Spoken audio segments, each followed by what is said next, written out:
আসসালামাইকুম। আমি আপনাদের সামনে নিয়ে আসলাম প্যাকেট হালিম।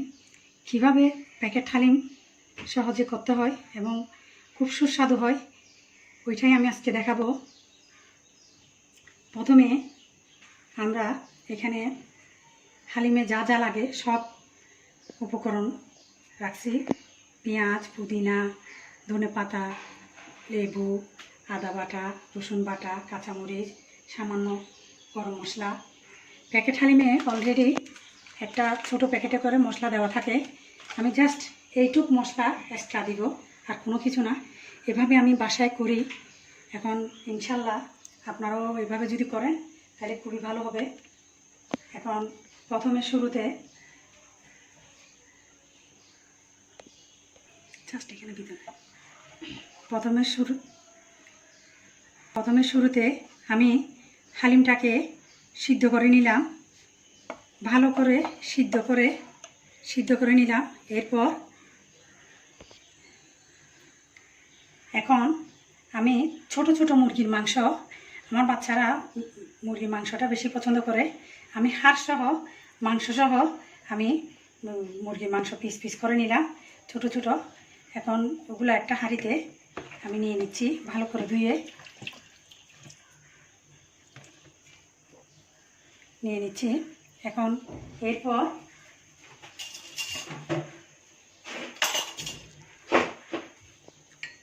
এখানে আমি 1 চা চামচ রসুন বাটা দিলাম, তারপর 1 চা চামচ আদা বাটা। আদা বাটাটা একটু বেশি ভালো হয়, বেশি করে দিলে, কারণ শরীরের জন্য ভালো। এরপর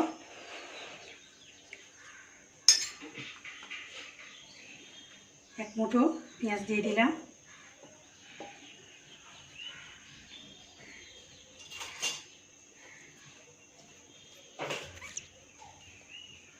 প্যাকেট মশলাটা আমি কেটে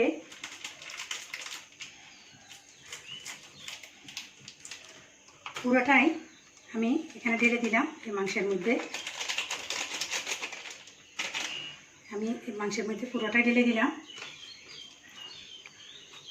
এখানে কয়েকটা কাঁচামরিচ দিচ্ছি।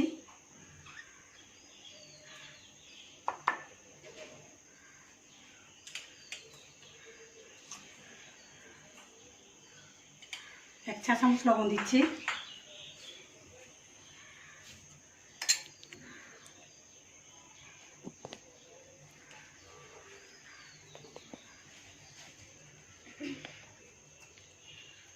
দিয়ে ভালো করে আমি একটু মেখে নিচ্ছি।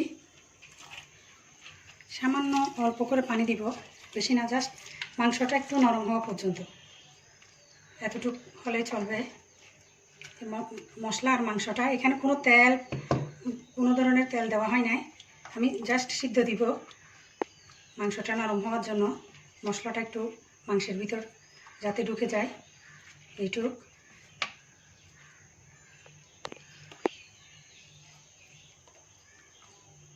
এখন আমার মাখানো শেষ, রেডি। আমি চুলায় চলে যাচ্ছি।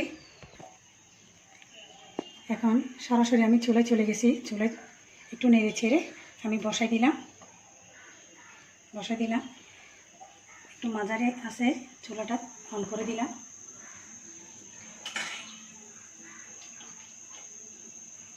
অন করে দিয়ে 10 মিনিটের জন্য আমি একটা ঢাকনা দিয়ে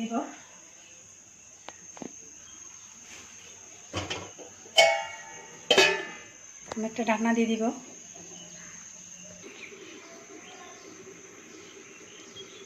এখন 10 মিনিট পর চলে আসলাম, দেখি কতটুকু হয়েছে আমাদের। পানি শুকিয়ে আসছে। এই মুহূর্তে আমি ডালটা ঢেলে দিব।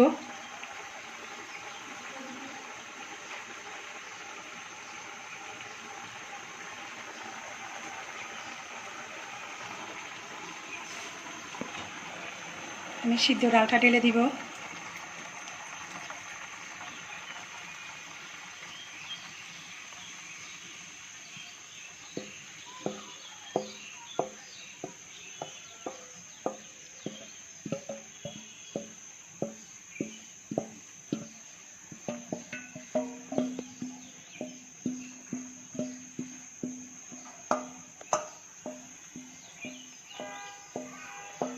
সবটুকু ডাল দেওয়া হয়ে গেছে।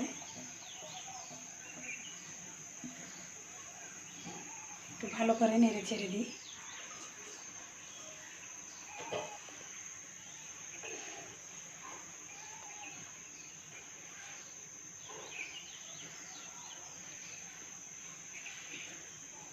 হালিম রান্না করতে এত বেশি ঝামেলা হয় না, একটু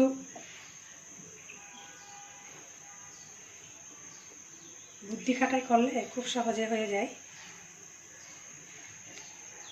এই রমজানে একদিন পর পরই হালিম রান্না করতে হয়। এখন আমার হয়ে গেছে, আমি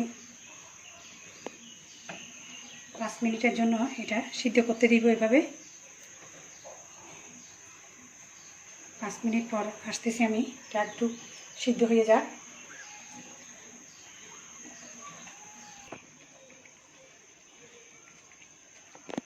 এখন আমি পাশে চুলায় তেল বসালাম, আধা কাপ মতো তেল দিলাম। এখন আমার হালিম, এদিকে হালিমের ডাল আর মাংস সিদ্ধ হচ্ছে, ভালো করে সিদ্ধ হচ্ছে একটু একটু। এখন এই মুহূর্তে এখানে আমি গরম মশলা নিয়েছিলাম, 2-3টা এলাচ ফাটিয়ে, আর 2-3টা 4-5টা গোলমরিচ আর লবঙ্গ। এইটুকু আমি একটু ফেটে আমি ওই সিদ্ধ ডালের মধ্যে দিয়ে দিব।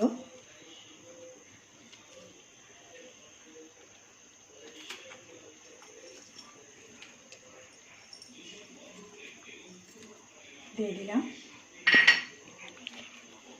এরপর বড় ফালি করে লেবুর রস দিব।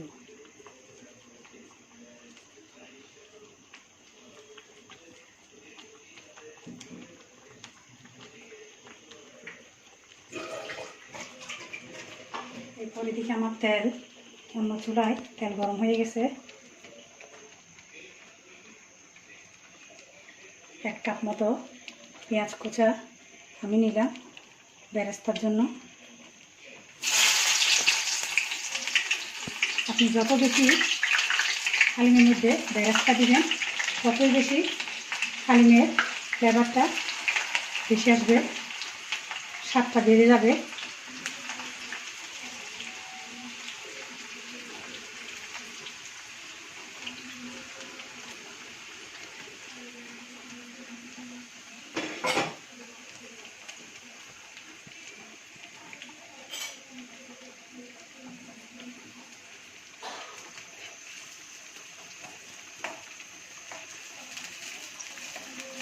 পেঁয়াজটা আমি নেড়ে ছেড়ে দিচ্ছি, লাল হওয়া পর্যন্ত আমি বাদামি কালার হলে আমি ডালের মধ্যে দিয়ে দিব, হালিমের ডালে।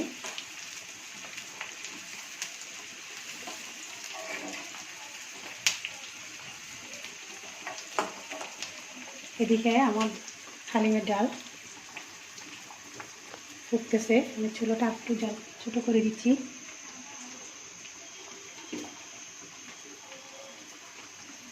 একেবারে ছোটো করে দিলাম।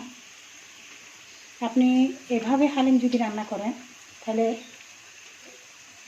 খুবই সুস্বাদু হবে। আমি এভাবেই বাসায় আমি সবসময় রান্না করি। প্যাকেটের হালিম ডাল হোক বা মানে খোলা আমাদের বাসার ডাল মিক্স করে ওভাবেও করা যায়। আপনি একবার এভাবে করে দেখিয়ে, খুব সহজ এবং খুব সুন্দরভাবে মানে করা হয়।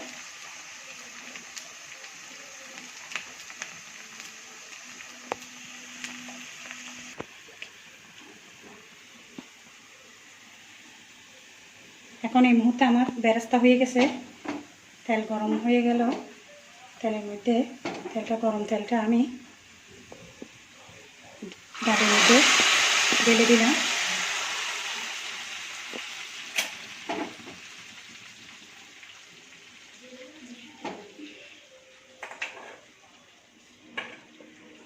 খুব সুন্দর একটা সুগন্ধ আসতেছে।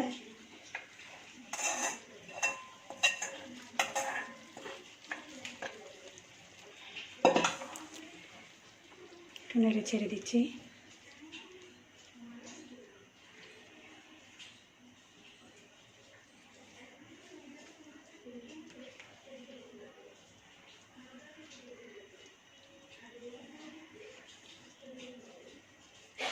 এখন একটা বলক উঠলেই আমি নামিয়ে ফেলবো।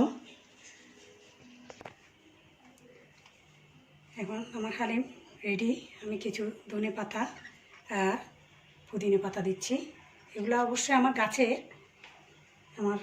গাছেরই পুদিনা পাতা আর ধনে পাতা। আর ছোট ছোট পিস করে আমি লেবু দিচ্ছি।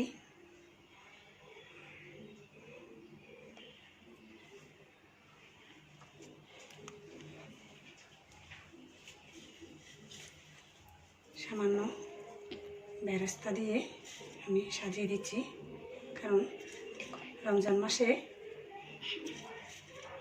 ইফতারি দেখতে ভালো লাগলে খেতেও ভালো লাগে। ওকে ভিউয়ার্স, এখন আমার Halim ready.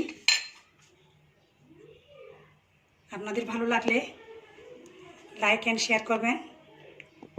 Okay, thank you. আল্লাহ হাফেজ। আসসালামু আলাইকুম।